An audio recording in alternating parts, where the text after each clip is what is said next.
Ano Bíblico 2022. Isaías capítulo 38. Naqueles dias Ezequias ficou doente à beira da morte. O profeta Isaías, filho de Amós, foi visitá-lo e lhe disse: Assim diz o Senhor, põe a casa em ordem, porque você vai morrer. Você não se recuperará. Ezequias virou o rosto para a parede e orou ao Senhor. Lembra-te, Senhor, de como tenho te servido com fidelidade e com devoção sincera. Tenho feito o que tu aprovas. E Ezequias chorou amargamente. Então a palavra do Senhor veio a Isaías. Vá dizer a Ezequias, assim diz o Senhor, o Deus de seu antepassado Davi. Ouvi sua oração e vi suas lágrimas. Acrescentarei 15 anos à sua vida. E eu livrarei você e esta cidade das mãos do rei da Síria. Eu defenderei esta cidade.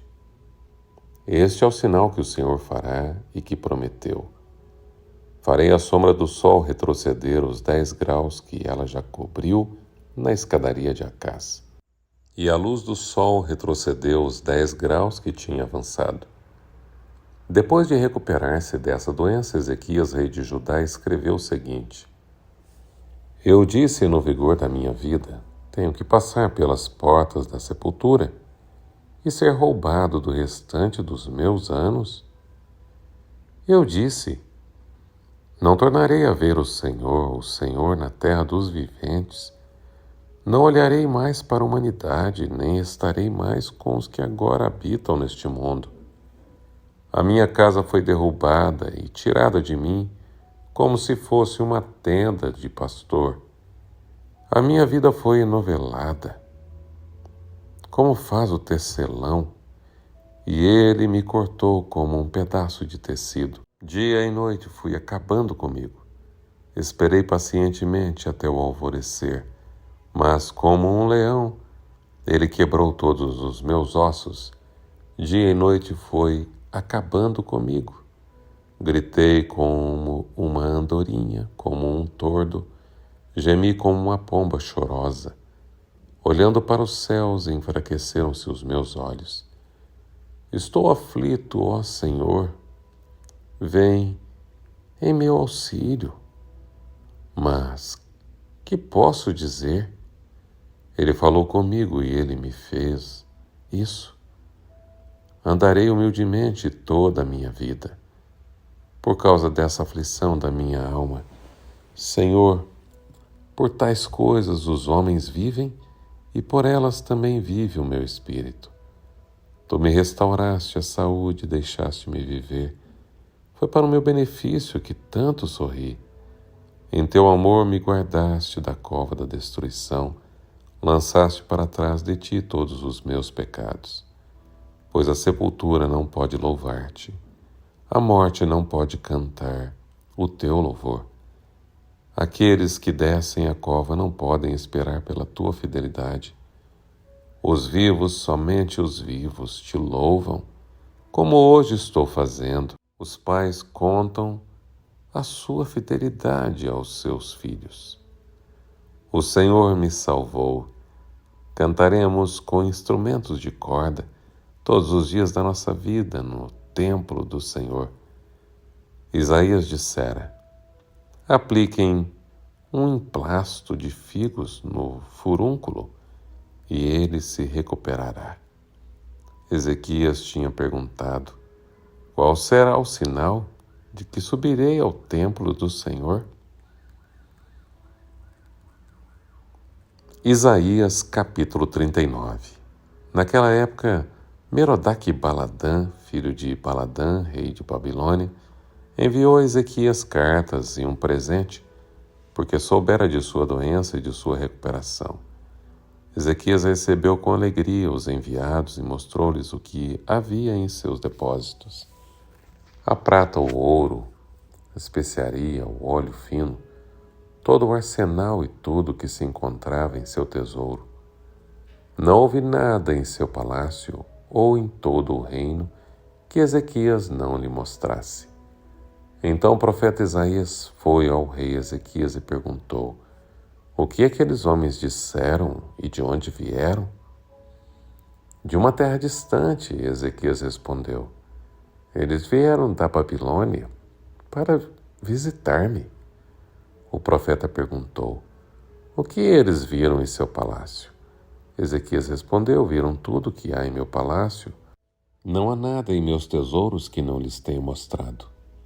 Então Isaías disse a Ezequias: ouça a palavra do Senhor dos Exércitos.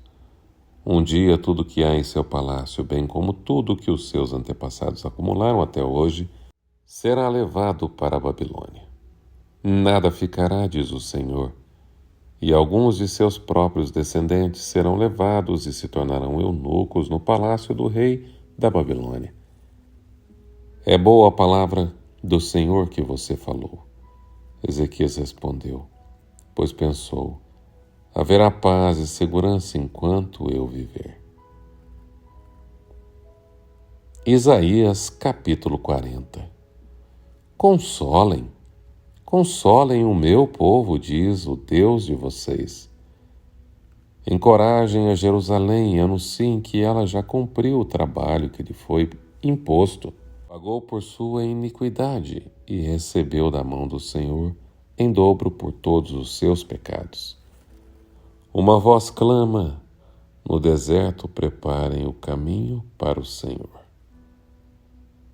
Façam no deserto um caminho reto para o nosso Deus. Todos os vales serão levantados, todos os montes e colinas serão aplanados. Os terrenos acidentados se tornarão planos e as escarpas serão niveladas. A glória do Senhor será revelada e junto todos verão, pois é o Senhor que fala. Uma voz ordena: clame. Eu pergunto: o que clamarei? Que toda a humanidade é como a relva, e toda a sua glória como as flores do campo. A relva murcha e cai sua flor, quando o vento do Senhor sopra sobre elas. O povo não passa de relva. A relva murcha, as flores caem, mas a palavra do nosso Deus permanece para sempre. Você que traz boas novas a Sião, suba num alto monte. Você que traz boas novas a Jerusalém, erga sua voz com fortes gritos. Erga-a, não tenha medo. Diga à cidade de Judá: aqui está o seu Deus. O soberano, o Senhor, vem com poder. Com seu braço forte ele governa. Sua recompensa com ele está. Seu galardão acompanha.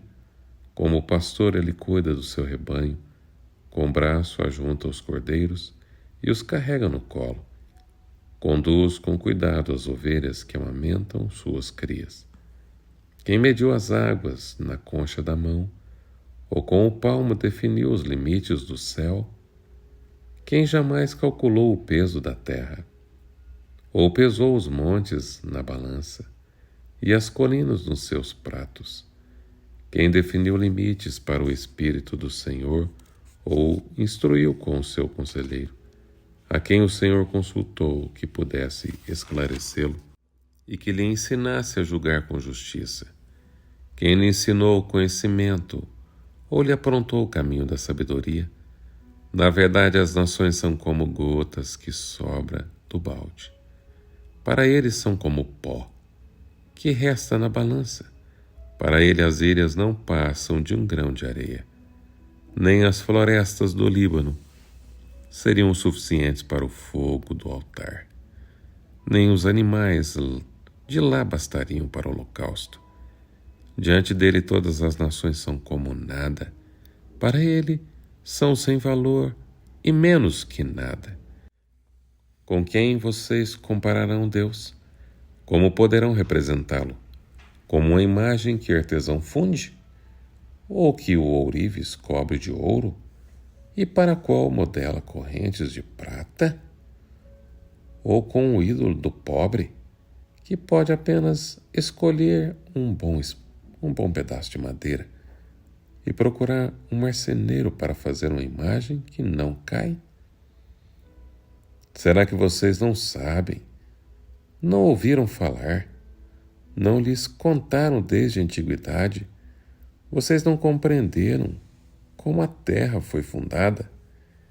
Ele se assenta no seu trono acima da cúpula da terra, cujos habitantes são pequenos como gafanhotos. Ele estende os céus como um forro e as armas como uma tenda para neles habitar. Ele aniquila os príncipes e reduz a nada os juízes deste mundo. Mal eles são plantados ou semeados, mal lançam raízes na terra, Deus sopra sobre eles e eles murcham, um redemoinho os leva como palha. Com quem vocês vão me comparar? Quem se assemelha a mim? Pergunta o santo. Ergam os olhos e olhem para as alturas. Quem criou tudo isso? Aquele que põe em marcha cada estrela do seu exército celestial e todas chama pelo nome. Tão grande é o seu poder e tão imensa a sua força que nenhuma delas deixa de comparecer. Por que você reclama, ó Jacó? E por que você se queixa, ó Israel? O Senhor não se interessa pela minha situação. O meu Deus não considera a minha causa. Será que você não sabe? Nunca ouviu falar? O Senhor é o Deus eterno, o Criador de toda a terra. Ele não se cansa nem se fatiga, nem fica exausto. Sua sabedoria é insondável. Ele fortalece o cansado e dá grande vigor ao que está sem forças. Até os jovens se cansam e ficam exaustos, e os moços tropeçam e caem. Mas aqueles que esperam no Senhor renovam suas forças, voam alto como águias, correm e não ficam exaustos, andam e não se cansam.